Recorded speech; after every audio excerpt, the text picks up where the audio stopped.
जिस क्रॉप को हम लगाते हैं और वहां पर छाया वगैरह होती है तो वो क्रॉप काफी आसानी से काफी ज्यादा ग्रोथ होती है उसकी। दोस्तों आज के इस वीडियो में हम बात करेंगे भिंडी की इंटरक्रॉपिंग फार्मिंग के बारे में।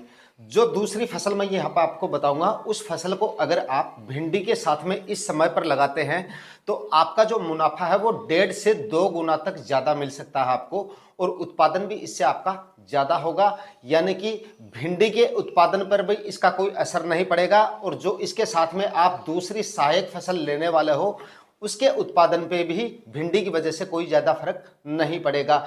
यानी कि बिल्कुल कम खर्चे में आपका जो उत्पादन है और आपका जो मुनाफा है वो 1.5 से 2 गुना तक हो सकता है, क्योंकि भिंडी को हम यहाँ पर मुख्य फसल लेकर चलेंगे और जो जमीन की तैयारियों से लेकर खाद उर्वरक तक जो भी जितने भी हमारे खर्चे होने वाले हैं वो सिर्फ भिंडी की खेती के लिए होंगे, और जो दूसरी फसल यहाँ पर हम लगाएंगे उससे जो हमारा मुनाफा निकल के आएगा वो हमारा शुद्ध मुनाफा होगा।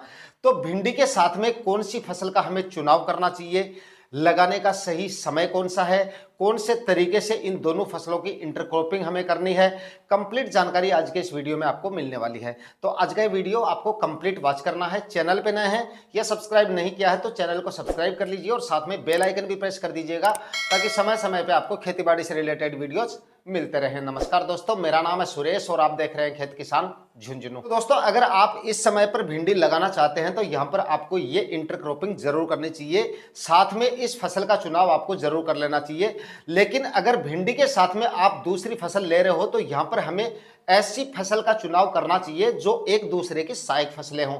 यानी कि दूसरी फसल से भिंडी की फसल पे कोई असर नहीं पड़ना चाहिए, और या भिंडी की वजह से हमारी जो दूसरी सहायक फसल है उसको भी ज्यादा नुकसान नहीं होना चाहिए। ऐसी फसलों का हमें चुनाव करना चाहिए, यानी कि दोनों फसलें आसानी से ग्रो भी हो जाएं और उत्पादन भी इन दोनों से हमें काफी शानदार मिल जाए। तो यहाँ पर आप अगर भिंडी लगाना चाहते हैं तो भिंडी के साथ में धनिये की खेती कर सकते हैं।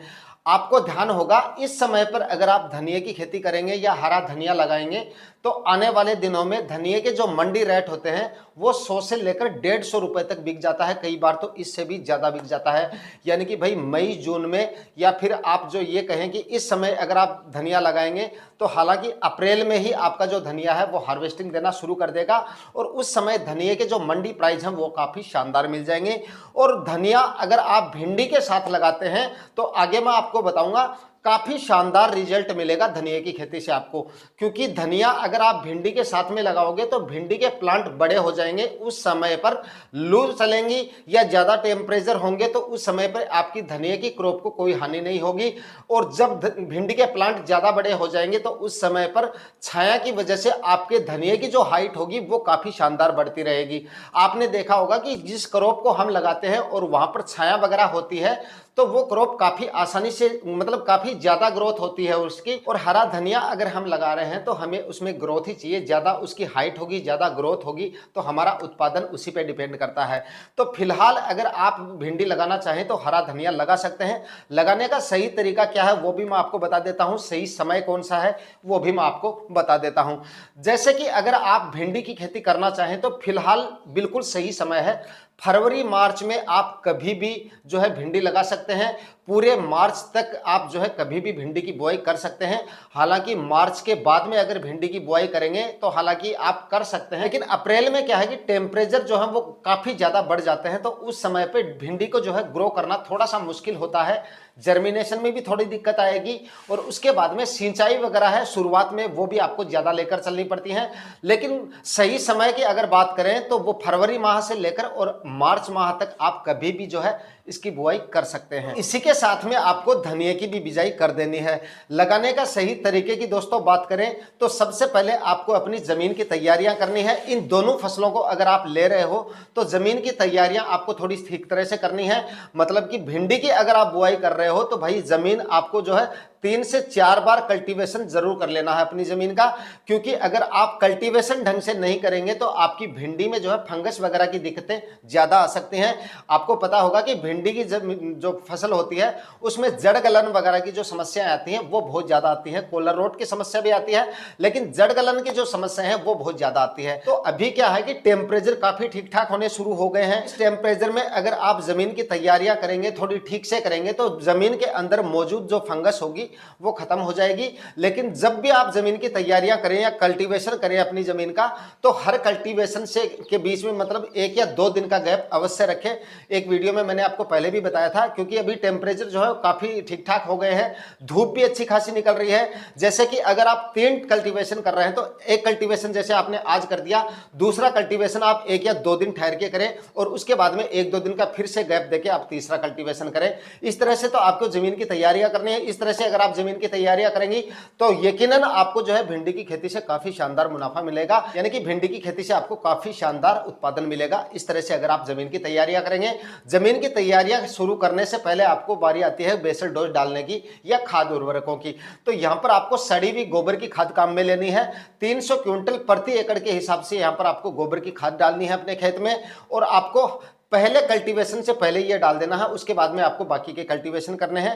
रासायनिक खाद उर्वरकों की बात करें तो रासायनिक खाद उर्वरक आपको आखिरी कल्टीवेशन से पहले डालने हैं। मतलब कि सबसे पहले आपको गोबर की खाद डाल देनी है, उसके बाद में एक कल्टीवेशन करना है, दूसरा कल्टीवेशन कर दिया, उसके बाद में तीसरा कल्टीवेशन करें, उससे पहले आपको रासायनिक खाद उर्वरकों के जो बेसल डोज होता है वो आपको डालना होता है। इसमें आप 50 kg DAP काम में ले सकते हैं और 30 kg MOP muriate of potash काम में लेना है।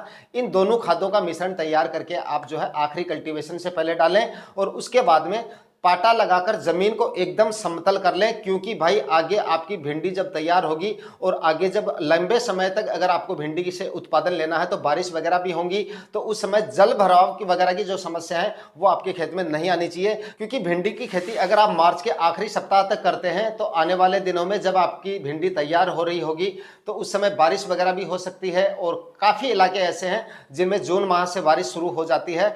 तो ज़मीन को एकदम आपको इस तरह से तैयार करना है। इन दोनों फसलों की अगर आप इंटरक्रॉपिंग कर रहे हैं तो ज़मीन में जो है जल भराव बिल्कुल भी नहीं होना चाहिए। इस तरह से आपको ज़मीन की तैयारियां करनी है और ऐसे ही खेत का आपको चुनाव करना है। बाकी धनिया और जो भिंडी होती है उसको हर मिट्टी में तैयार किया जा सकता है, इसकी फसल को आसानी से लिया जा सकता है। किसी भी तरह की मिट्टी हो, भिंडी और धनिया ऐसी फसलें हैं जिनको मतलब आसानी से ग्रो किया जा सकता है। दोस्तों, खाद उर्वरक और जमीन की तैयारियों के बारे में तो हमने जान लिया। अब जानते हैं कि इन दोनों फसलों की हमें बुआई किस तरह से करनी है। तो जमीन की तैयारियां कंप्लीट होने के बाद में आपको जो है सबसे पहले भिंडी के बीजों की बुआई करनी है। वो किस तरह से करनी है वो मैं आपको यहां पर बता देता हूं। देखिए, इन दोनों फसलों की खेती आप जो है किसी भी सिंचाई विधि से कर सकते हैं, यानी कि आप ड्रिप इरिगेशन की सहायता से भी कर सकते हैं या फिर आप क्यारियां बनाकर भी कर सकते हैं, और आप अगर चाहें तो फवारा विधि से भी आप इनकी खेती कर सकते हैं। किसी भी तरीके से आप इन दोनों फसलों को आसानी से ले सकते हैं। लेकिन जमीन की तैयारियां कंप्लीट होने के बाद में सूखी मिट्टी में आपको जो है इनकी सीड शोविंग करनी है और उसके बाद में सिंचाई करनी है। बुआई किस तरह से करनी है, तो सबसे पहले आपको जो है 2-2 फीट की दूरी पर लाइन बना देनी है। बेड नहीं बनाने हैं, सिर्फ लाइन खींचनी है और 2-2 फीट की दूरी पर आपको भिंडी के बीजों की सीड शोविंग करनी है। यानी कि बीज से बीज की जो दूरी है वो आपको 1 फीट रखनी है, और लाइन से लाइन की जो दूरी है, यानी कि भिंडी के लाइन से लाइन की जो दूरी है वो आपको 2 फीट रखनी है, और प्लांट से प्लांट की दूरी 1 फीट रखनी है। 1-1 फीट की दूरी पर आपको जो है भिंडी के बीजों की बुआई कर देनी है। उसके बाद में जो बीच में जगह है, उस बीच में 2 फीट की जगह जो हमने छोड़ी है, उस 2 फीट की जगह में बीच में सीधी लाइन में आपको एक लाइन में जो है धनिये की बिजाई कर देनी है। यानी कि एक लाइन में आपको सबसे पहले भिंडी के बीजों की बुआई कर देनी है, उसके बाद में 1 फीट की दूरी पर आपको धनिये के बीजों की बुआई कर देनी है, और उसके बाद में 1 फीट पर आपको जो है फिर से भिंडी के बीजों की बुआई कर देनी है। यानी कि 2 लाइनों के बीच में एक धनिये की लाइन आ जाएगी आपकी, और इससे आपका धनिया भी आसानी से ग्रो होता रहेगा और आपके भिंडी के प्लांट जो है वो भी आसानी से ग्रो होते रहेंगे। और इन दोनों फसलों के बीजों की बुआई कंप्लीट होने के बाद में यहाँ पर आपको सिंचाई कर देनी है। सिंचाई की व्यवस्थाएं आपकी क्या होंगी वो मैंने आपको बता दिया है। किस विधि से आप खेती कर रहे हैं उसी विधि से आप पहले इनकी सिंचाई कर दीजिएगा। दोस्तों, अगर आप इन दोनों फसलों की इंटरक्रॉपिंग करते हैं इस समय पर, अगर आप करते हैं, यानी कि आप चाहे फरवरी के आखिरी सप्ताह में करें या फिर आप मार्च महीने में कभी भी करें, सबसे पहले तो आपको धनिये का उत्पादन मिलना शुरू होगा, और भिंडी से भी आपको जो उत्पादन है वो थोड़े से दिनों में ही मिलना शुरू हो जाता है। यानी भिंडी में भी ज़्यादा समय नहीं लगता है। हालांकि धनिये से भी आपको जो है 40-45 दिन में उत्पादन मिलना शुरू हो जाता है। और धनिये की फसल से आपको जो है उत्पादन काफी शानदार मिलेगा, क्योंकि थोड़े ही दिनों में भिंडी के जो प्लांट होंगे वो अपनी छाया उनको देना शुरू कर देंगे। और इतने ज्यादा टेम्परेचर में ऐसे तो मतलब धनिया आसानी से ग्रो होता नहीं है, क्योंकि टेम्परेचर काफी ज्यादा बढ़ जाते हैं, लू वगैरह भी चलनी शुरू हो जाती है। तो भिंडी के प्लांट की छाया लेकर धनिये की जो ग्रोथ है वो काफी शानदार होती रहेगी और काफी शानदार उत्पादन आपको धनिये की खेती से मिलता रहेगा और भिंडी की फसल से भी आपको काफी शानदार उत्पादन मिलता रहेगा। और इन दोनों फसलों के जो मंडी भाव हैं वो आपको काफी शानदार मिलते रहेंगे। भिंडी के मंडी भाव की दोस्तों अगर बात करें तो फिलहाल भिंडी के 55, 60, 70 रुपए तक के मंडी भाव चल रहे हैं। अगर आप इस समय पर इनकी बीजों की बुआई करोगे तो आने वाले दिनों में भिंडी से भी आपको जो है 30-40 रुपए तक के मिनिमम जो है 30-40 रुपए तक के आसानी से मंडी भाव मिल जाएंगे। और धनिये के जो मंडी भाव मैंने आपको बता दिए 100-150 रुपए तक के आराम से मिल जाते हैं। बाकी आपके एरिया और आपकी मंडियों पे डिपेंड करता है, हो सकता है आपकी मंडियों में इसके मंडी भाव काफी डाउन हो या इससे भी ज्यादा हो सकते हैं। ये आप अपनी मंडियों में एक बार देख सकते हैं कि किस तरह के मंडी भाव आपके एरिया में इनके रहते हैं, उसी हिसाब से आपको इसकी खेती करनी है। दोस्तों बताए गए तरीके से आप इन दोनों फसलों की इंटरक्रॉपिंग करके काफी शानदार मुनाफा ले सकते हैं। आज के वीडियो में इतना ही। वीडियो में दी गई जानकारी अच्छी लगी तो वीडियो को लाइक शेयर कर दीजिएगा, चैनल पे नए हैं तो सब्सक्राइब जरूर कर लीजिएगा। मिलते हैं किसी नए वीडियो में नए टॉपिक के साथ, तब तक के लिए जय हिंद।